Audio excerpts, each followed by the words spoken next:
So it's obvious that the First World War is primarily a war in the Balkans, which because of the balance of power, because of the world imperialism and the influence of nationalism, is now drawing most of the rest of the world into the conflict. It's not at all apparent whether Germany is going to be able to carry this war out, because the Reichstag, the parliament, has to actually declare war. It's also apparent that there is a large amount of opinion in Europe that's against the war. There's a large worldwide anti-war movement. And of course, the German socialists, the Social Democratic Party, largest party in Germany, is officially against war, against nationalism. But, however, even though the rest of the Second International means that officially all these socialist parties in the world, which includes, of course, a lot of the working class, i.e. potential soldiers, are against the war, it's not at all apparent whether this is going to even happen. But it turns out that nationalism does win the day, and the international socialist movement is destroyed in 1914. There's a great amount of anger over this. Socialists who don't want this war, who are against it, they become communists. And in this cauldron of violence of the First World War, the movements which come out of this, primarily communism, also becomes much more radical and much more violent, but we'll get to that later. So we have a worldwide lineup of countries being drawn into this war, and it is not at all apparent to anyone what they're getting themselves into here. The First World War has a massive amount of casualties because of the new technology that's been created through the Second Industrial Revolution to kill people with. Huge new guns, new weapons, new types of machine guns.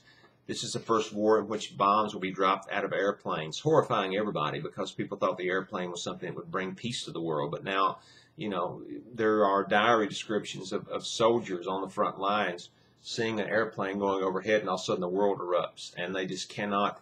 They're so shocked they can't believe that an airplane has dropped a bomb on them and will drop bombs on cities.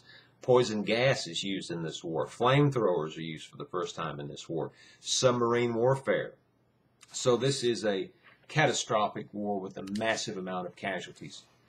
Right away, what this means, of course, is that Germany's Schlieffen plan has failed. The German offensive to conquer France actually bogs down in Belgium, and it gets into parts of France, but right there it bogs down. Now, of course, Russia's mobilized for war, so Germany, Austria-Hungary, and the Ottoman Turks now have a two-front war.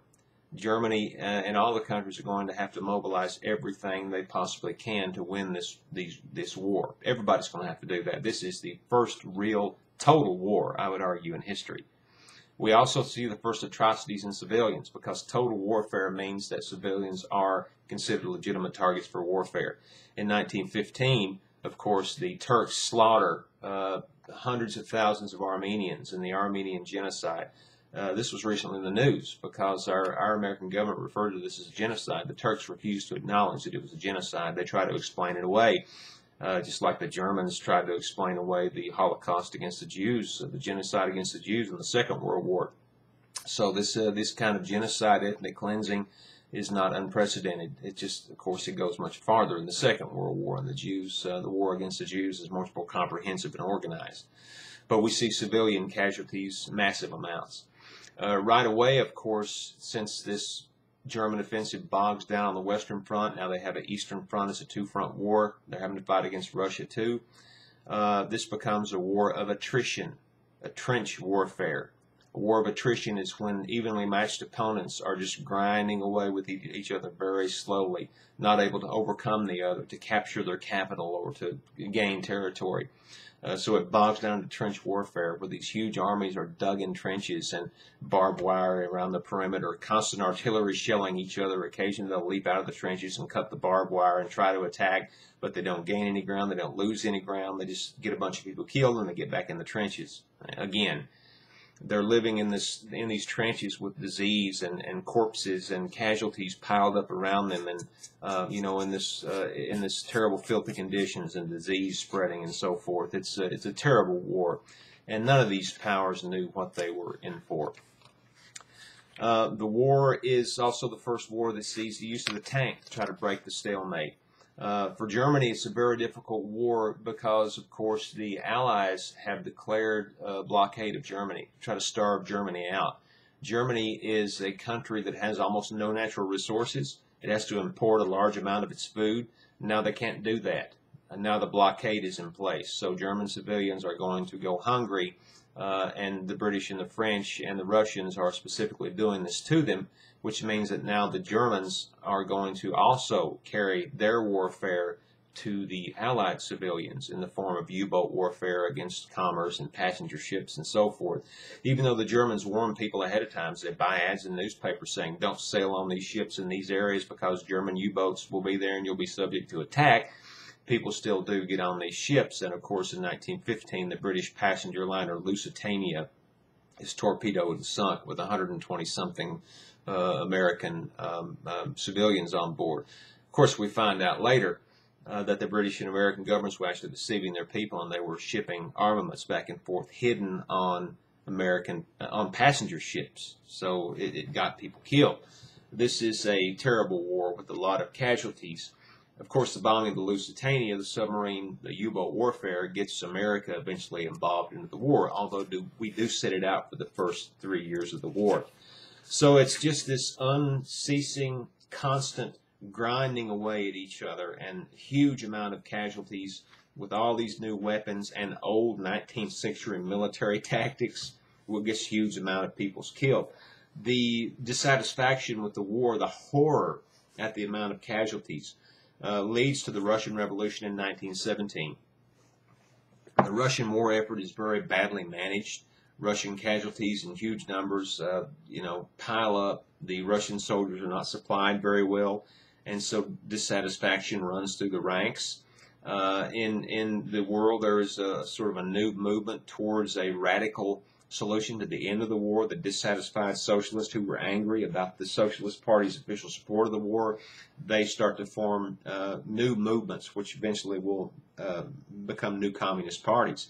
In Russia, of course, is the best-known example. Some of the Russian socialist exiles, led by Vladimir Ilyich Lenin and others, of course, along with Leon Trotsky, they start to put together these new movements, very radical, very much against the war, wanting to do whatever it takes to end this war and the imperialism that caused it, even undertaking violent means themselves. And this eventually becomes, as we'll talk about, Marxism-Leninism, or communism. So in 1917, there is actually a revolt. Dissatisfaction spreads through the ranks of the Russian armies, as it does through the German armies, too, a little later on. So communism, this very radical solution to the war and to this bloodshed and inequality, which is not what it becomes later, by the way, it starts to spread through the ranks of the armies in Europe. In 1917, actually, the Kaiser, coming back from the front to deal with some dissatisfaction and dissent at home, is actually detained, and his train is stopped, and he's trapped, and he resigns. So now the February Revolution, actually in March, calendar changed in Russia, the Tsar abdicates, and it leads to a new democratic movement, and it leads to a new Russian Republic. The Kerensky government attempt to put through parliamentary democracy, however, it fails. And in October of that year, Lenin and the Bolsheviks, which were the radical majority of the old Socialist Party, actually come back to Germany from exile, to Europe, from Europe in exile, and they actually staged the October Revolution to take over the Russian Revolution and to convert it to a more radical sort of government, the Bolshevik government, which simply means majority. And the new communist movement. So this is a brand new form of government. For the first time in history, we have a state, a nation somewhere, and in this case one of the largest in the world, that officially calls itself socialist or communist to differentiate themselves from the old socialist parties. And Marxism-Leninism, as we will discuss maybe in the third part of this lecture or in the next one, is very different from the old style of Marxist socialism. So now Russia is officially out of the war. The slogan of the Bolsheviks was land, bread, and peace. So they actually do take Russia out of the war in 1917. America enters the war, and by November of 1918, the huge American offensive, the American joining the existing offensive, actually breaks through the German lines on the Western Front.